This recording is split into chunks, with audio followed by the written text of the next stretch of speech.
once I was clothed in the rags of my sin, wretched and poor, lost and lonely within, but with wondrous compassion, the King of all kings, in pity and love, he took me under his wings.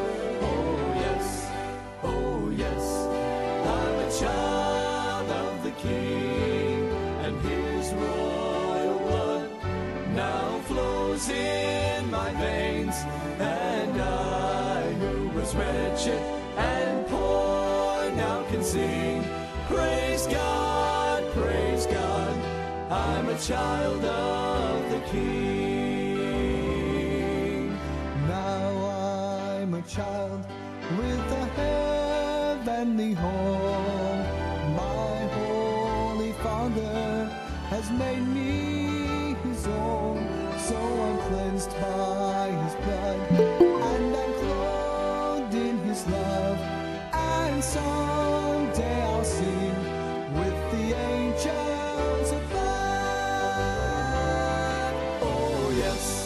Oh yes, I'm a child of the King, and his royal blood now flows in my veins, and I, who was wretched and poor, now can sing, praise God, I'm a child of the King, and I, who was wretched and poor, now can sing, praise God, I'm a child of the King.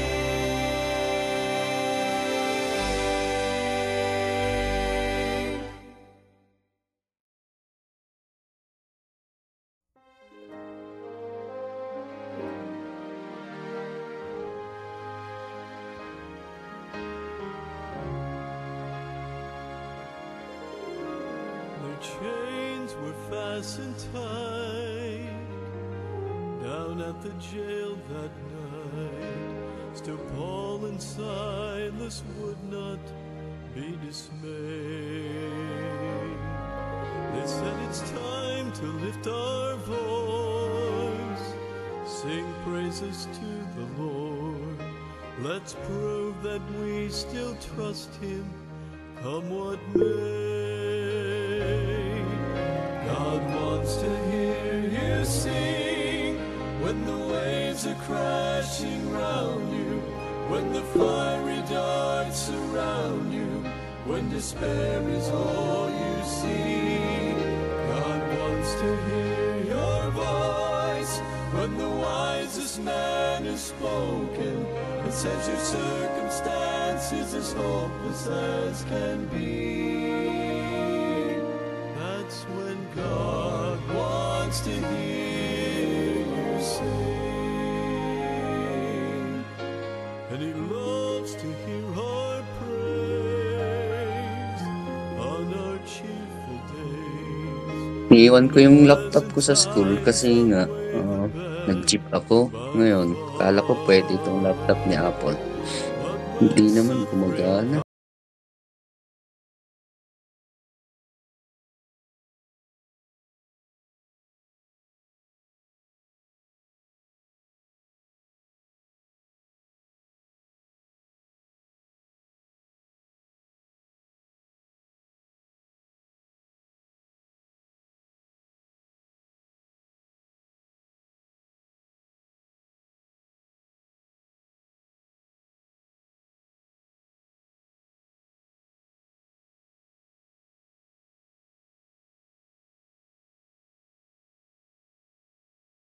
Can be. That's when God wants to hear you sing. God wants to hear you sing when the waves are crashing round you, when the fiery darts surround you, when despair is all you see. God wants to hear your voice says your circumstances as hopeless as can be. That's when God wants to hear you sing.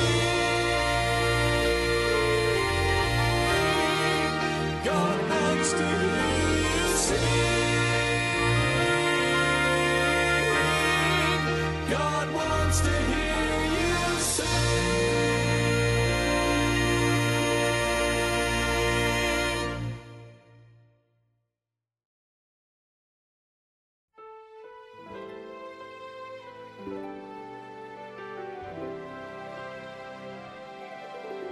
I've been to a lot of places, I have seen a lot of things.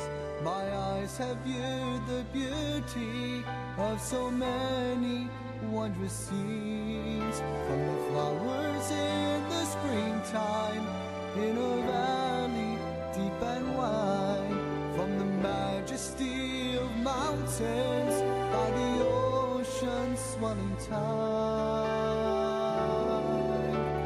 But these things soon fade away, they seem to grow so small when I compare them to the greatest miracle of all. For the greatest thing my eyes have seen is the changing of a life, when a sinner falls down on his knees and gives his heart to Christ. Nothing moves my soul to tears like the joy redemption brings, and to witness true salvation is the greatest thing my eyes have ever seen.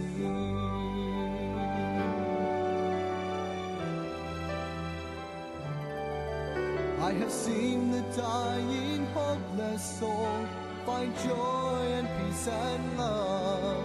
I have seen them pass from death to life by the power of Jesus' blood.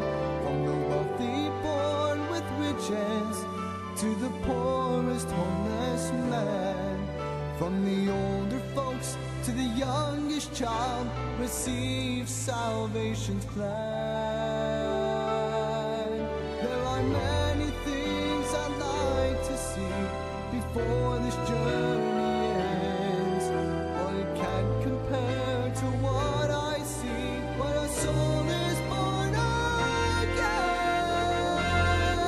For the greatest thing my eyes have seen is the changing of a life, when a sinner falls down on his knees and gives his heart to Christ. Nothing moves my soul to tears like the joy redemption brings, and to witness true salvation is the greatest thing my eyes have ever seen.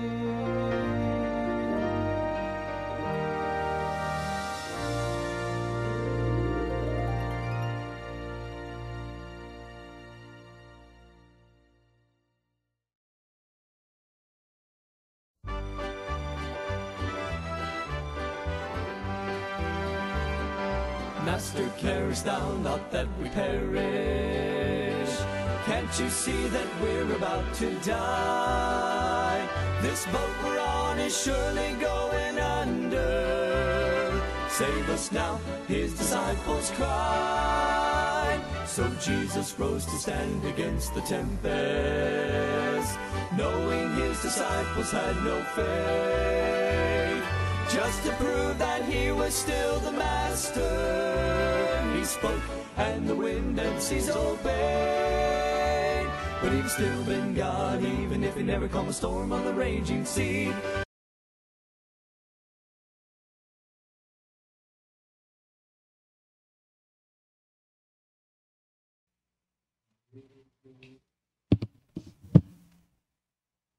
Amen. Naimbag nga morning kakabsat at ngayong umaga po ay muli na naman tayong nagsama-sama para sa pag-aaral ng salita ng Diyos. Of course, it's Wednesday at syempre special edition ito para sa mga college students. Pero sa nakikita ko sa FB ay parang mga magulang pa lang ng mga college students ang mga kasama natin. Pero prayerfully ay ayan, may mga nagjo-join ng mga taga-UC, yan mga interns natin. So mag-enjoy po tayo sa sa buong oras ng programa natin at kunin natin lahat ng mga pwede nating makuha para sa ikalalago ng ating spiritual na buhay. Yan. At of course, dito sa studio, kasama namin si Sir Mark, si Rhea, at si Sheila. And sa Google Meet, nandyan si Sir Ariel. Good morning, Sir Ariel. Hello, good morning. Good morning sa ating lahat. Magandang umaga. Sa inyo dyan sa studio, Cherry, si Sheila, si Rhea, and of course si Brother Mark. And sa lahat ng mga nasa FB Live, magandang umaga sa inyo. Hindi ko makita yung mga nasa FB Live kasi cellphone ang gamit ko ngayon. Hindi makakonect yung laptop ni Sir Apple dito sa net namin. Hindi namin alam kung bakit. But anyway, pasalamat ulit tayo sa ating Panginoon at binigyan ulit tayo ng isang umaga na ito para may pagkakataon tayo na to listen to the Word of God, to learn from Him. Again, naway hindi tayo magsawa, no? Na gumising ng maaga and if kagaya ng mga interns din natin, kung sinisipag kayo na gumising ng maaga para mag-stretching, physical fitness, napakahalaga din ang fitness ng ating spiritual life. No, and palagi nating sinasabi that we need kailangan natin ang spiritual ay ang physical strength natin, totoo 'yun. But what's more important is our spiritual strength, our spiritual upbringing. Okay. All right. So ang topic pa rin natin, no, is bago na ang ating topic, but it's still on the about family. Okay, pag makita nyo dyan sa ating background is 2025 vision, my family first. Okay, and so ito is ang topic natin is, and pag makita ninyo dun sa kwan natin is Psalms. Okay, and it mentions yung committing ourselves to the unto the Lord, no, and committing our family to love God. Okay, so before tayo magpatuloy ay tayo muna ay sandaling manalangin. Let us pray. Dakilang Diyos, maraming salamat sa umagang ito. Thank you, Almighty Father, again for giving us this opportunity to listen to your words, to pag-aral ulit, oh Lord, ng inyong salita. Give us wisdom sa aming magsasalita ngayong umaga na ito for us, oh Lord, to be able na kagamit-gamit po sa inyo ngayong umaga na ito. Buksan mo ulit ang aming puso, isip, i-accept namin, oh Lord, ang aming mapapakinggan ngayong umaga na ito. At naway turuan nyo kami paano ito. How can we be able, oh Lord, to make this as put this into action, oh Lord, sa aming buhay. Thank you so much again, oh Lord, sa opportunity na ito. Forgive us, oh Lord, for our sins. In Jesus' name I pray. Amen. All right. So again, no, if nakikinig ka dun sa mga preachings natin ng ilang Sundays na, and then yung sa ating theme, okay, is it's all about commitment. It's all about committing, no. And sabi nga natin, the moment, no, that we intended to have a relationship talaga sa ating Panginoon is that doon tayo nagsimula ng ating commitment. Okay? To like isang magandang definition na sinabi natin is yung involvement. Okay? Promise to involve. And it holds true in all parang pinasukan natin, no? For example, tayo na nag-aaral sa college. Okay? Nag-enroll kayo sa isang school and then nag-enroll kayo sa isang degree program, sa isang course. Ngayon, nagsimula ang inyong relationship, 'di ba? Doon sa school na 'yon nung nag-enroll kayo. Now, you must have to be committed wholeheartedly, sabi nga natin. Okay, to finish that particular course, mga ganyan, to study, okay, that those are the involvement, to do your assignments, to review for the exam, to listen to your teacher, okay? So those are our involvement. Tayo naman na nagpunta sa trabaho, okay, is that the moment na we applied and then we were hired doon sa trabaho natin is that meron tayong commitment to involve ourselves. Okay, na dapat meron tayong kaya nga trabaho kasi dapat meron tayong gawin. Kung sa secular nga meron silang, for example, doon sa military meron tayong pledge of loyalty, 'di ba? And so how much more, mga kapatid, no? When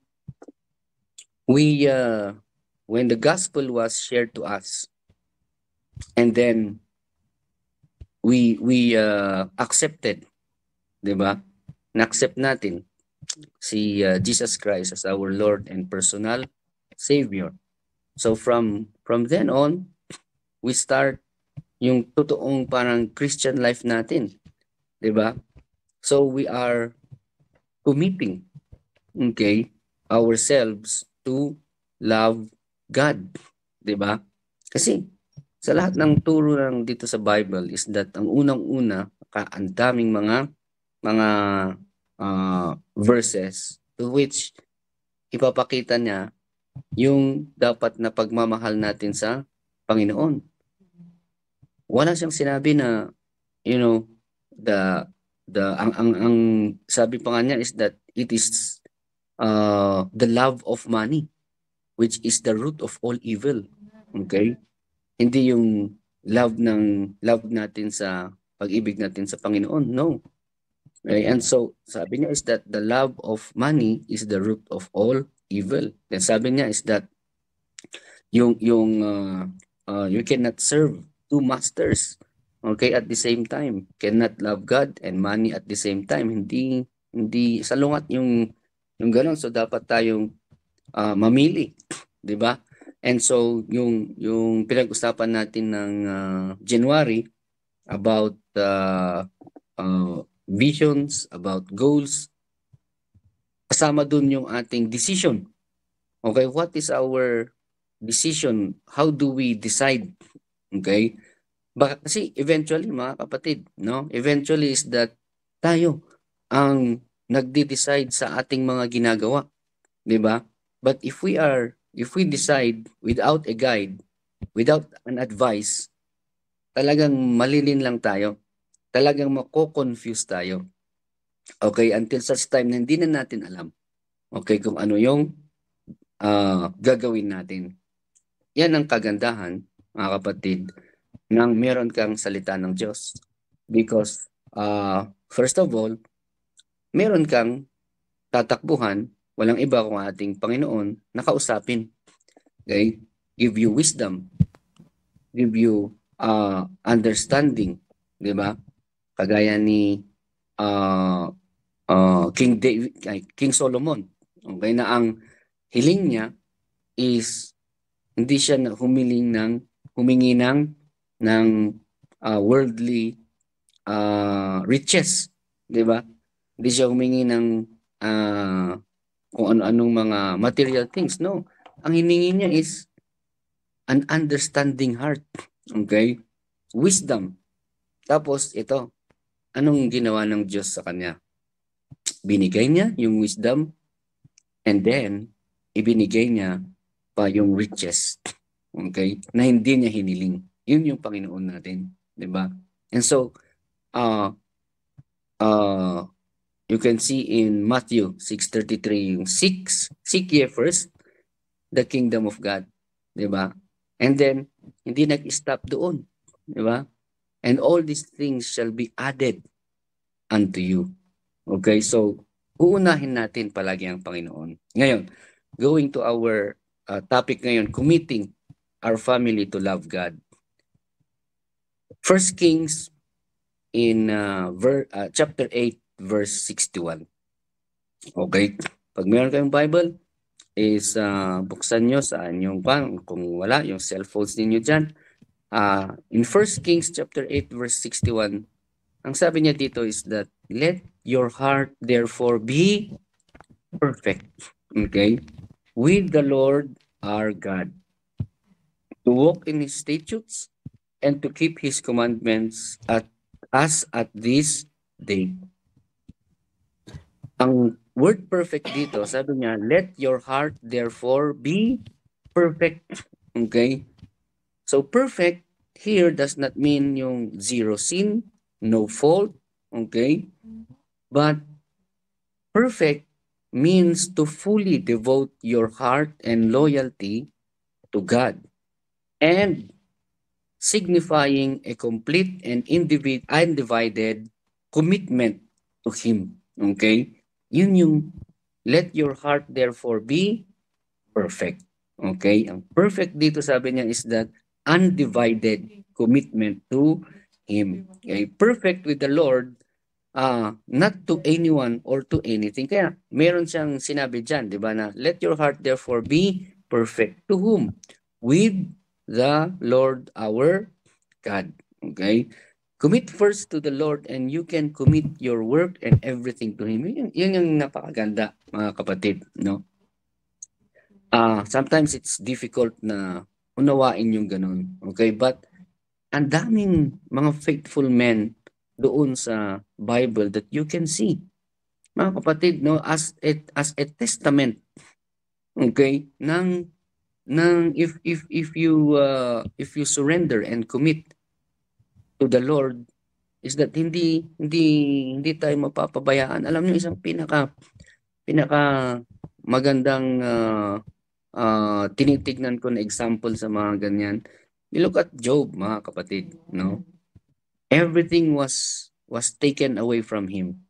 Everything, lahat. And then even in his physical, okay? Nagkasakit siya ng kung ano-anong sakit, ang dami. Okay? And yet, hindi siya kumbaga nag-surrender, natinag. Okay, na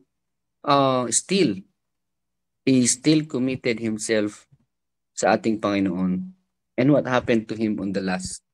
Dinoble ng Panginoon yung nawala sa kanya. Diba? And ang daming mga ganyan. And syempre, pagka nakikinig tayo ng mga testimonies, okay, you can see there, okay, yung how the Lord works to these people, okay? And so, sabi niya guys, let your heart therefore be perfect. Let your heart be committed, okay, with the Lord, okay, and to walk in His statutes and to keep His commandments. Meron pa isang verse before I end. Meron pa isang verse dito sa 2 Chronicles 16 verse 9. 2 Chronicles chapter 16 verse 9. Okay? Similar din ito. Sabi niya, for the eyes of the Lord run to and fro throughout the whole earth to show Himself strong in the behalf of them whose heart is perfect toward Him. Okay? Herein thou hast done foolishly, therefore from the henceforth thou shalt have wars. Okay? So, focus tayo dun sa sinabi niya. To show Himself strong in the behalf of them whose heart is perfect toward Him. Diba? Ano ibig sabihin ng in the behalf or in behalf? This is meaning as a representative of, okay?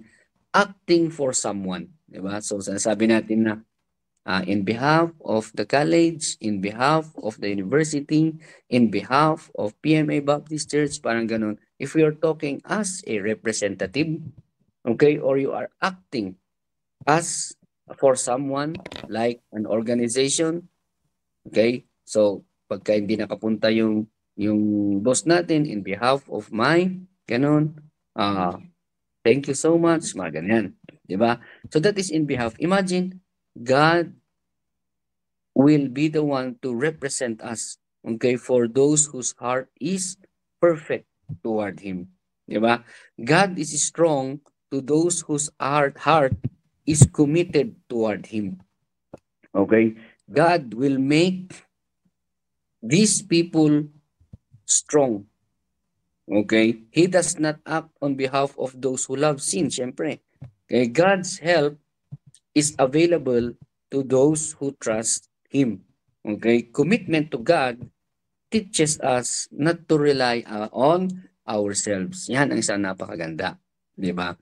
So, if we put our hearts, okay, perfect, make our heart perfect para sa Kanya. Di ba? And, okay, committed to Him.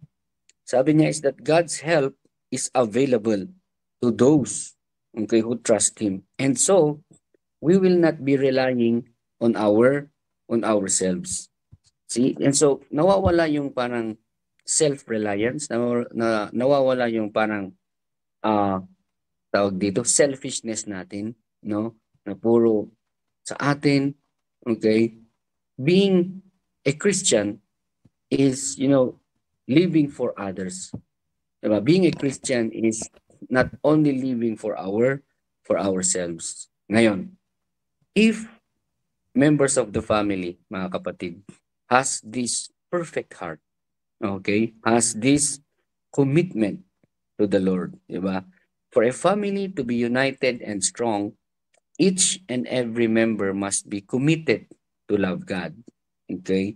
Must have a heart which is perfect. It starts with each and individual, okay, faculty member.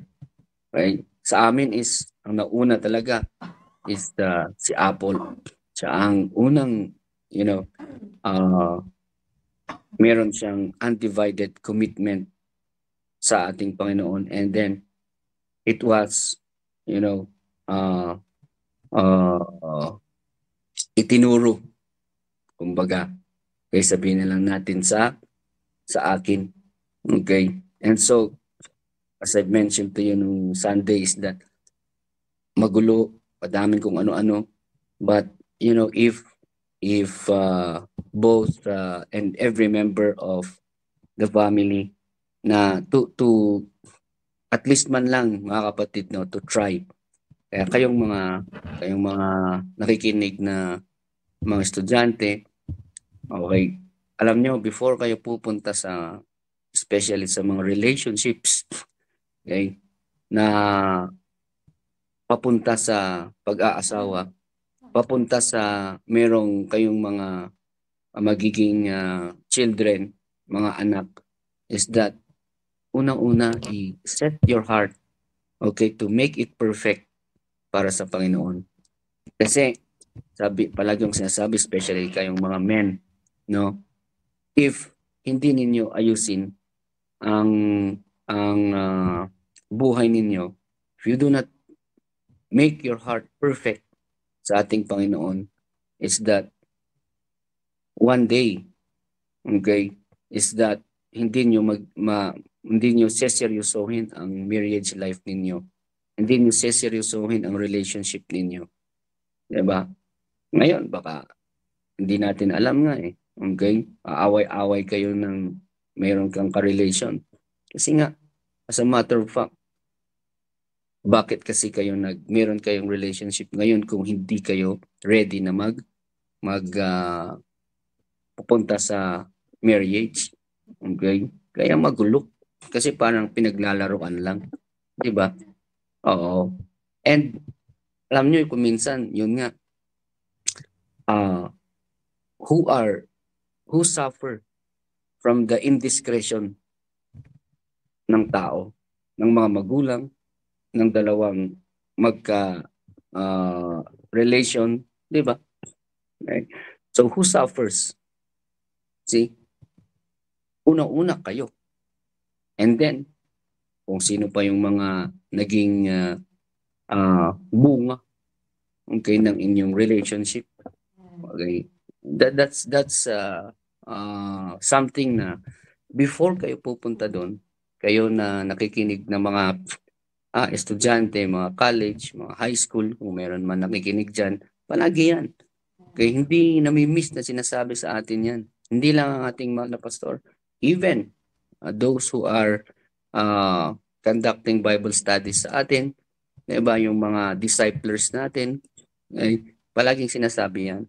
Kasi nga, yung welfare, okay, ng those who are affected. Diba? That is why,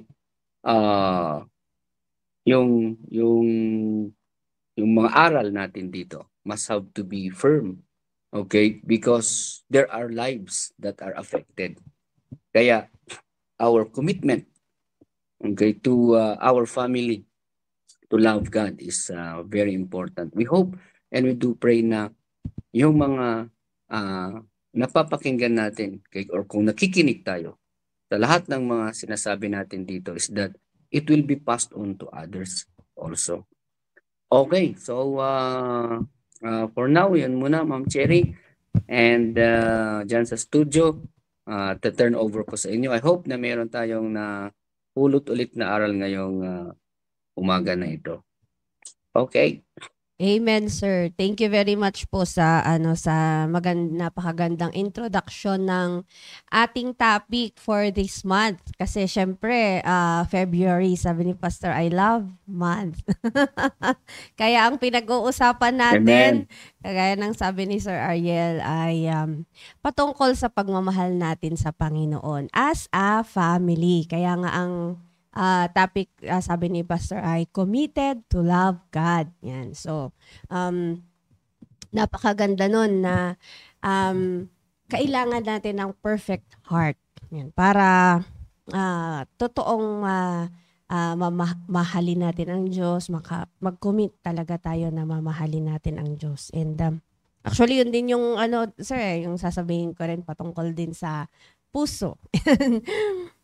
Pero, una po ay nais ko lang basahin muna natin dito sa Matthew chapter 22. Yan. Magbabasa lang po tayo ng mga verses. Medyo mga maraming verses ito. So dito sa Matthew chapter 22 ay ito po yung bilin ng Panginoon sa atin, Yan, sabi niya po dito sa verse 37, mag-start po ako dito. Jesus said unto him, Thou shalt love the Lord thy God with all thy heart and with all thy soul and with all thy mind. Sa verse 38, this is the first and great commandment. And doon sa verse 40, kalagay dito, on these two commandments hang all the law and the prophets. Yan. So, makita natin na kung pag-uusapan natin ang ito, buong Biblia ito, instruction ito ng Diyos sa atin, di ba? Pero saan ito nakahang? Yan, sa lahat nitong mga ito ay nakahang sa dalawang commandments na pagmamahal sa Diyos at pagmamahal sa ating kapwa. So, ang bottom line is yung love ng Panginoon, di ba? And for us to commit to love God ay kailangan natin nga na magkaroon nga talaga ng perfect heart. Yan. Kagaya ng sinabi ni Sir Ariel kanina. Kasi commandment ito ng Panginoon wala tayong ibang choice kundi susundin, 'di ba? Bakit tayo susunod? Kasi pag sumunod tayo, alam natin na nasa maayos tayong kalagayan. Dahil pag hindi naman tayo sumunod, ay syempre, alam din natin na hindi rin tayo magiging maayos. Ang pinakamaganda sa lahat, pagdating sa pag-uusap natin patungkol sa Panginoon, yung sure tayo lagi na maganda ang magiging resulta pag sumunod tayo sa Panginoon. Kasi ito na yung pinaka libro ng lahat ng katotohanan, 'di ba? Hindi ito nagsisinungaling. Minsan pag may mga naririnig tayong mga promises, may mga halimbawa sa mga libro, how to be, hindi mo yan ma-assure na talagang 100% na na credible. Pero ito, pag sinabi ng Diyos, totoo, 'di ba? Kaya ang gagawin lang natin ay sumunod. Kaya nga yun yung yun yung pinaka blessing sa atin ng mga Kristiyano na binigyan tayo ng pangunawa na ito dapat yung susundin natin dahil ito na yung buhay natin bilang isang Kristiyano. So sabi ng Panginoon dito sa dalawang commandments na ito, yung pagmamahal natin sa Diyos, pagmamahal natin sa ating kapwa, hang all the law, 'di ba? So ano man yung mga ginagawa natin na instruction ng Panginoon sa buong maghapon, dapat ang dahilan lahat niyan ay yung pagmamahal natin sa Diyos, 'di ba? Kaya balik tayo dito sa Proverbs, 'yan. By the way, ang ang verse po natin dito sa natin na to ay sa Psalms chapter 37 verse 5, 'di ba? Na nakalagay doon sa harapan po natin. Pero dahil nakalagay na doon, hindi ko na rin po babasahin to save time. Yan. So, dito sa Proverbs chapter 22 verse 26. Sabi po dito ay may sinasabi ang Panginoon sa atin na kailangan nating gawin. Ayan. So, sabi niya dito sa Proverbs chapter 23 verse 26. Sabi dito, "My son, give me thine heart, and let thine eyes observe my ways." Ano yung unang-unang dapat nating gagawin? For us to be able to love God, ibigay natin sa Kanya yung ating puso. 'Di ba? Give me thine heart. Pag sinabi natin, give me thine heart, we commit to Him our heart. Yan. And nung tinitignan ko kasi yung meaning ng commit, no? Naalala niyo po nung nakaraan, kasi part pa rin po yun ng napag-usapan natin patungkol sa commitment, ay nabanggit ko po dito ayon sa aking natutunan sa isang preaching na commitment or being committed is to refuse to compromise. Yan. And hindi lang yun, kundi dito naman sa aking na-research dito kay Webster, carry into action deliberately. Yan. Pag sinabi mong committed, i-commit mo yung puso mo sa Panginoon, i-commit mo na mamahalin mo ang Panginoon, you will carry it deliberately. Anong ibig sabihin pag deliberately? Pinagplanuhan yan. Alam mo yung rason at alam mo kung anong magiging resulta. Alam mo rin kung paano mo gagawin, 'di ba? Ganun yung deliberately. Una kong narinig yan, yung pinag-aaralan, yung pag-create sa atin ng Panginoon, 'di ba? At isa sa mga isa sa mga napag-aralan ko nung create tayo ng Panginoon, God created us deliberately. Ibig sabihin, kung saan niya ilalagay yung ilong natin, yung kamay, yung paa, yung mata, talagang pinagplanuhan niya yan. And makita natin yung wisdom ng Panginoon sa every time na titignan natin yung ating kapwa, no? Kung paano create siya ng Panginoon. And yun nga na kailangan natin muna ibigay yung heart natin. So what kind of heart? Anong klaseng puso naman yung ibibigay natin sa Panginoon para ma-assure nga natin na talagang i-commit natin na mamahalin natin ang Panginoon. Sabi ng Bible dito sa Proverbs chapter 4 verse 4. Yan. "He taught me also and said unto me, Let thine heart retain my words, keep my commandments, and live." So ito yung paraan para magkaroon tayo ng heart na committed, anong gagawin natin? Keep my commandments. Hindi, kasi hindi natin talaga pwedeng paghiwalayin yun. Yung pagsunod natin sa Panginoon at yung pagsabi natin na mahal natin siya. Di ba? Kahit nga sa yung sinasabi ni Sir Ariel kanina, yung may karelasyon ka, usually naghahanap kayo ng proof, di ba? O sige nga, totoo ba? Paano ko papaniwalaan na love mo nga talaga ako? Ayan, binibigyan niya ng flowers, binibigyan niya ng chocolates, ewan ko, kung ano-anong mga pamamaraan, di ba? Yung pagpapatunay mo na totoo ngang bahal mo. Pero ang Panginoon, sabi niya, keep my commandments. Yan. At para masabi talaga natin na totoong mahal natin ng Diyos kasi, di ba, sinasabi natin, mahal ko ang Panginoon, mahal ko ang Panginoon. Pero, may sinunod ka na ba sa mga commandments ng Panginoon? Yan. Lagi kong sinasabi yun, Panginoon. Sa prayer, isang natutunan ko kay Pastor RJ, lagi mong sasabihin, ako hindi ko tatapusin ang aking panalangin na hindi ko sinasabing mahal ko ang Panginoon. Kaya nga, doon ko laging magre-reflect ka lagi. O, totoong mahal mong Panginoon. Sinunod mo ba yung commandment ng Panginoon? Yung lagi akong ganun sa sarili ko. And sa pagkakaroon natin ng ganong kaisipan na lagi nating sinusunod yung commandment ng Panginoon. Although syempre hindi man tayo perfect. Lagi nating sinasabi yan. Buti na lang faithful ang Panginoon kasi hindi tayo faithful. Maraming pagkakataon, pumapalya tayo, pero maganda yung makikita ng Diyos na we're really trying hard, di ba? Na talagang nakikipaglaban din tayo sa kamunduhan, nakikipaglaban din tayo na makasunod talaga tayo sa Kanya, ganyan. Alam ng Panginoon yan. And so, dito sa Ezekiel chapter 36 verse 26, pag-usapan, puro puso po ang pinag-uusapan natin dito. Ayan, dito sa 36 verse 26, hindi ko na rin nakikita yung mga pinagsusulat ko. Malabo na ang mata. Ayan. So, basahin lang po natin dito sa Ezekiel. Magkakaroon tayo ng renewed heart. Yan. Ito ang ibibigay ng Panginoon sa atin.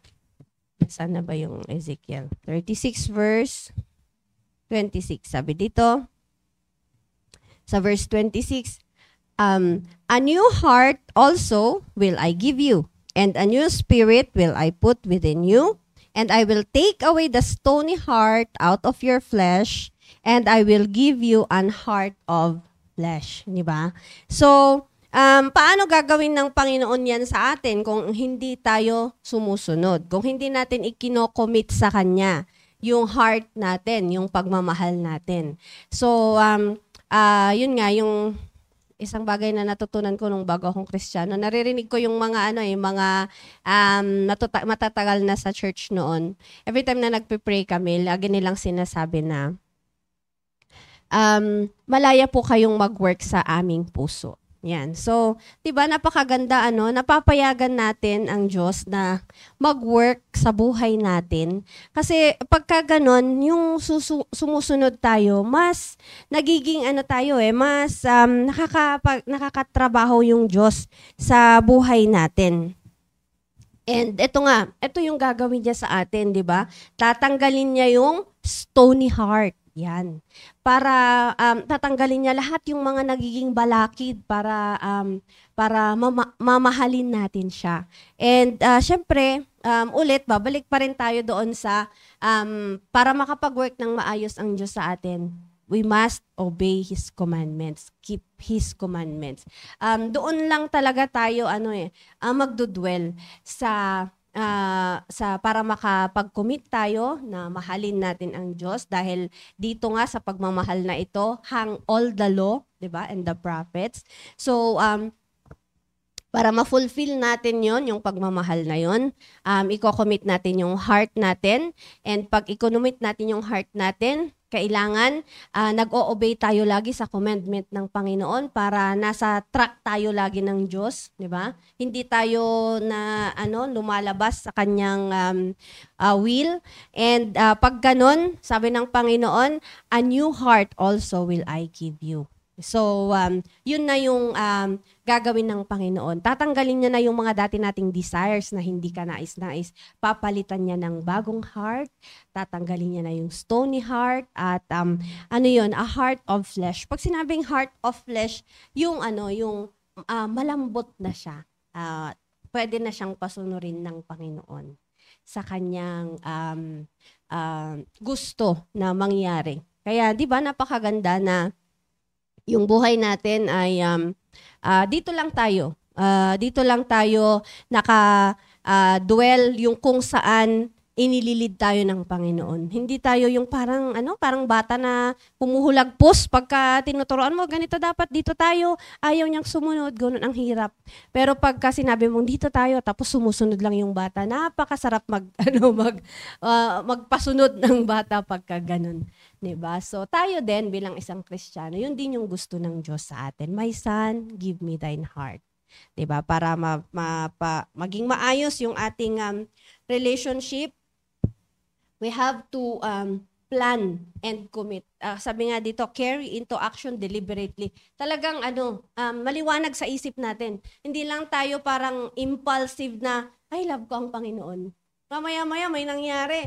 Nagka-problema ka lang, nakalimutan mo na mahal mo ang Diyos. Hindi. Dapat pag mahal mo ang Panginoon, committed ka, you refuse to compromise, at ibibigay mo talaga sa Kanya yung puso mo, whatever the cost. So, yun lang po muna. Then, kasi isang buwan naman nating pag-uusapan itong pagmamahal na ito. So, I am sure marami ding sasabihin yung aking mga kasama dito, sir. Thank you po.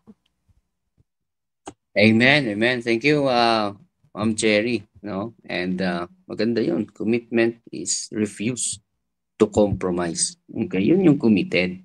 Diba? Kaya parang sa relationship nga, okay, you refuse to compromise. Okay? You stay committed doon sa relationship. And yan, tama nga, no? This month is, di tayo naniniwala sa Valentine's na mga yan, ha? Pero,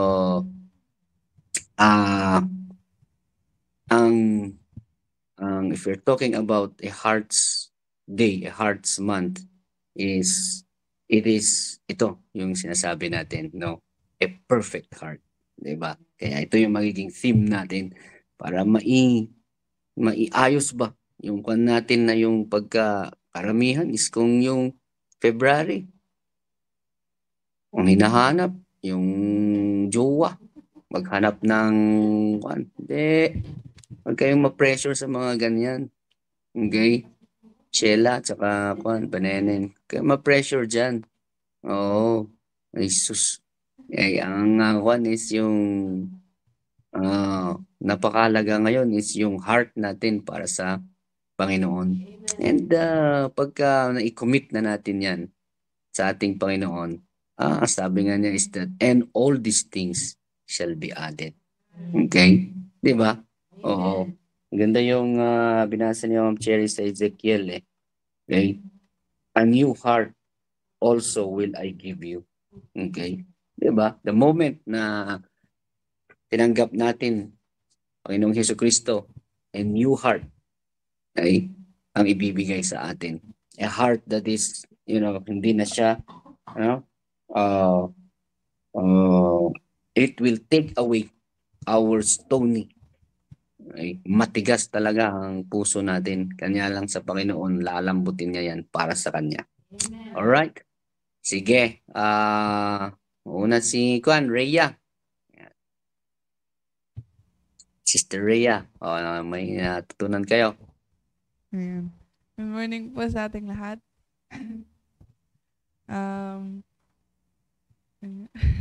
February is araw ng mga puso. Inaalala. Hindi pa. Kasi sa mga notes, wag sa messenger, may makita ang mga notes. Puro I love you. Ganun yung mga nakasulat sa notes. Nainggit daw siya, sir. Hindi po. Napakaganda po ng mga sinabi po nila Sir Ariel at saka ni Ma'am Cherry na andun po is all about the love of God na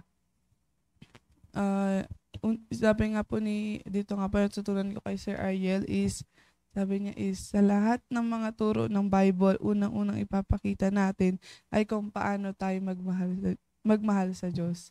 Na andun niya po na kung makikita nga po natin is all about love, the love of God, ay kung paano natin siya mahalin. Nga na be committed tayo sa pagmamahal natin sa Panginoon. At sabi nga din niya po is, if we put our hearts perfect to Him, we put our trust in Him, sabi niya, we are relying to Him. Kasi nga po may tiwala tayo sa Diyos. Kaya sa Kanya natin nire-rely lahat, na sabi nga po ni Sir Ariel na kapag may mga pangangailangan natin, sa Kanya tayo tumatakbo, sa Panginoon. Kasi may tiwala tayo sa Panginoon na ibibigay niya sa atin yung hinihiling natin bilang isang anak ng Diyos. At that's how na ipinapakita, ganong paraan ipinapakita ng Diyos na mahal niya po tayo. At kay Ma'am Cherry naman po, na natutunan ko is kung paano po tayo sumunod sa Panginoon. By showing na sumusunod tayo is pinapakita na rin po natin yung pagmamahal natin sa Kanya. Kaya if you love me, keep my commandments. At so ang gagawin lang po natin is sumunod po tayo. So yun din po na kapag sumunod ka is maraming blessings. May mga pagpapala na darating sa iyo. So ganun po tayo. Kasi kung mahal po natin ang Panginoon is mas mamahalin din po tayo ng Panginoon. At sabi nga po dito is, sabi nga din po ni Ma'am Cherry na ano man yung instruction ng Diyos sa atin is do it with all our heart. At ano pa ba? Ayan. Tapos sabi niya nga po na kapag committed ka talaga, sa akin po, na daragdag ko lang na kapag committed ka talaga sa Panginoon is you will do an effort. Nun nga po sa mag-boyfriend, girlfriend, sa mga karelasyon, gumagawa ka talaga ng effort, naglalaan ka ng time para lang ma-express mo sa Kanya yung pagmamahal. Then, how much more sa Panginoon na ibibigay dapat talaga natin yung effort na magkukumit tayo na I will give a time para sa Panginoon at ipa-prioritize mo dapat talaga yung Panginoon para lang maipakita sa Kanya na mahal mo siya. Kasi pag hindi siya, kapag tira-tira lang yung ibinibigay natin sa Panginoon, paano natin masasabi na mahal natin siya? Kasi, di ba, pag mahal mo yung isang tao, talagang ibibigay mo talaga yung buo. Hindi yung tira-tira lang. At yun nga po sa sabi din po Ma'am Cherry na binanggit yung verse sa Proverbs 4 verse 4 na andun yung evidence na dapat andun yung ebidensya na mahal mo ang Panginoon. Na sabi niya kapag nagpe-pray daw po siya is sabi niya na binabagit doon yung mahal ko ang Panginoon. At ganti sa akin na kapag nagpe-pray po ako na sinasabi, we love you, oh Lord, then bago mag-end yung prayer, then sabi ko, hanggang words lang ba ako? Sabi ko, hindi ko ba to hindi ko ba to gagawing action? Sabi ko, paano mo makikita yung evidence kung hindi mo papatunayan by doing an action? Na makikita mo talaga kung makikita talaga ng Panginoon na kung paano mo siya kamahal by doing that, na ipapakita mo yung ebidensya. At doon nga po sa sabi nga din po sa natutunan ko, napakaganda po nung chapel hour no Monday. Yan, sabi nga po ni Sir Conrad na don't be afraid to sacrifice your life if don't be afraid to sacrifice your life when it's for the Lord. Na kapag para sa Panginoon ay wag tayong matakot na i-sacrifice your life. So nung ako po is hindi talaga ako nagdalawang isip kasi alam kong kalooban ng Panginoon at hindi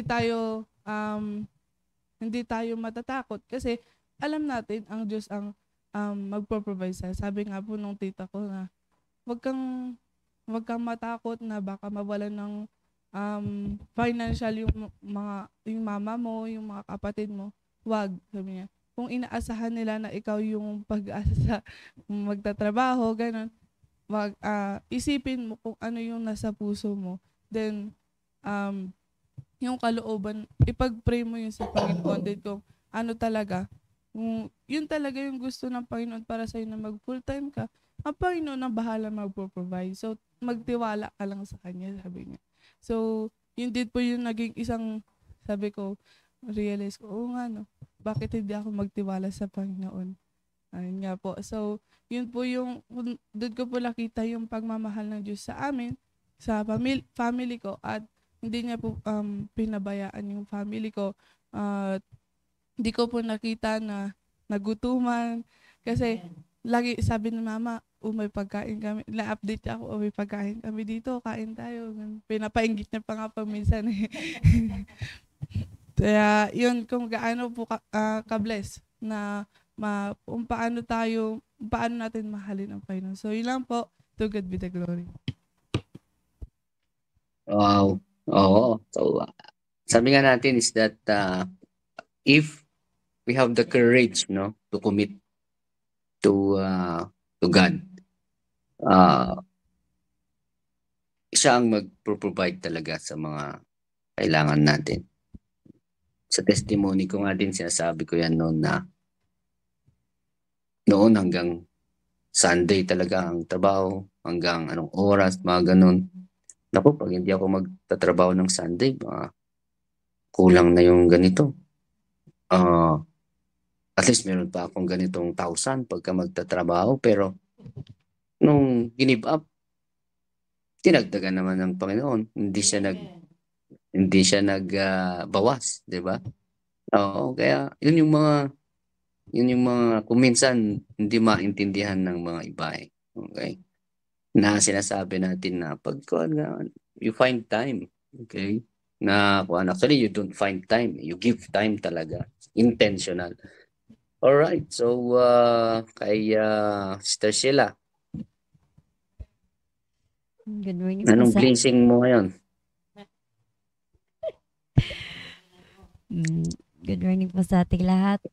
Sa akin naman po is ano po, dapat maging committed po tayo talaga sa Panginoon at maging totoo po tayo sa Kanya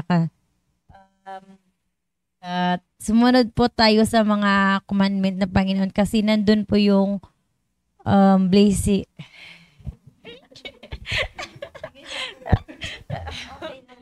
Nandun po yung blessings, yung blessing ng Panginoon sa atin. Kaya kaya ibigay po natin yung, sabi nga ni Ma'am Chair, ibigay po natin yung ating puso sa Kanya kasi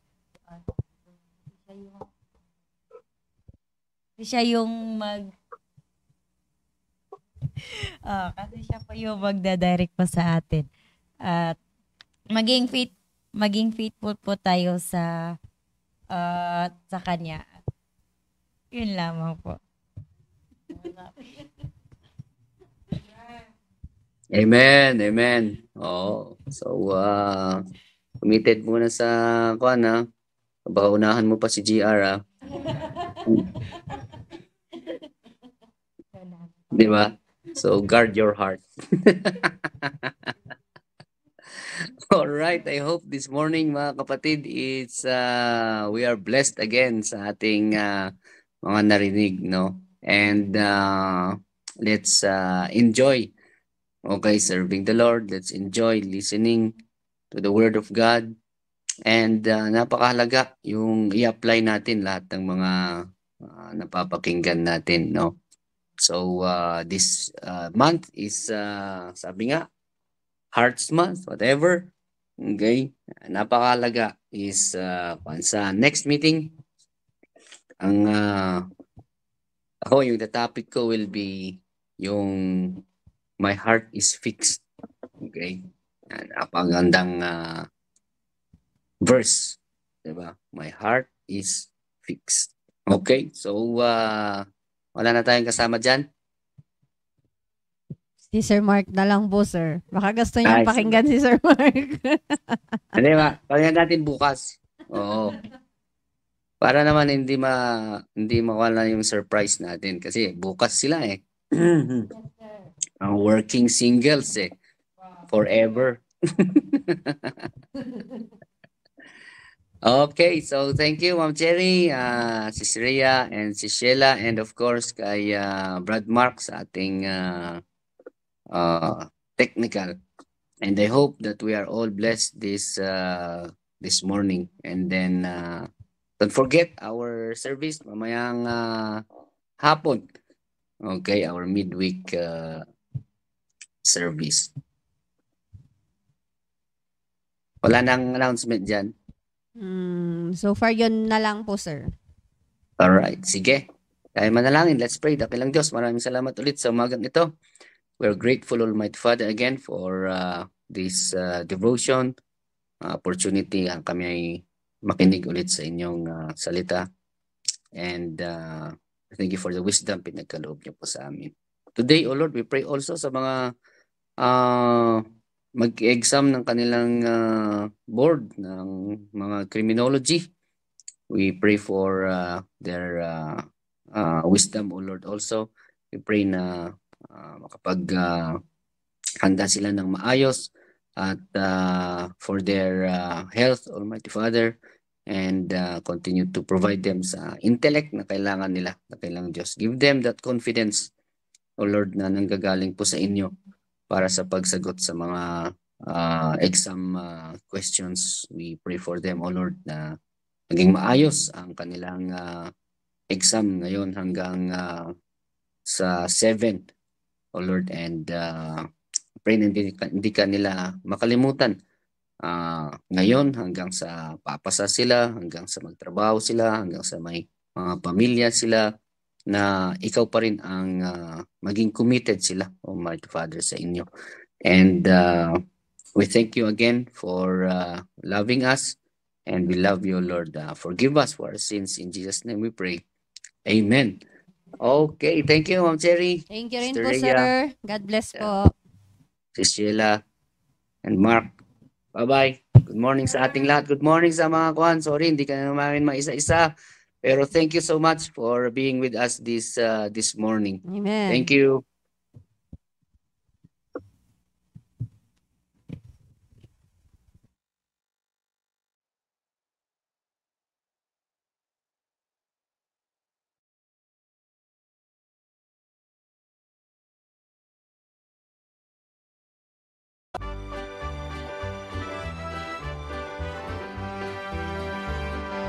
Master, carest thou not that we perish?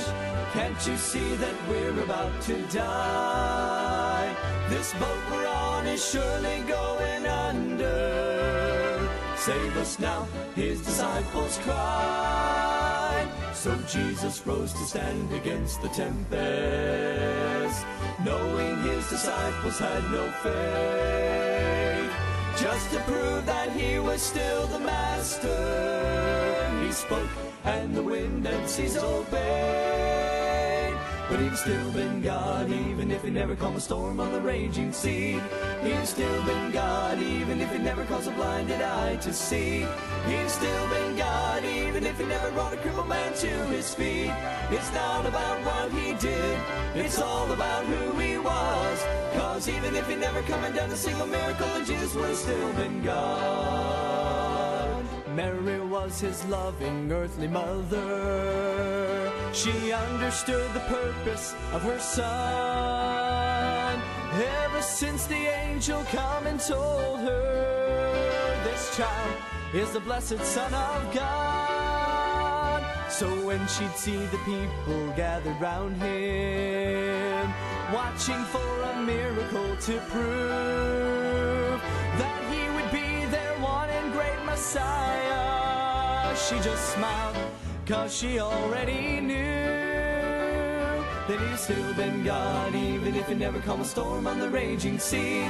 He's still been God, even if He never caused a blinded eye to see.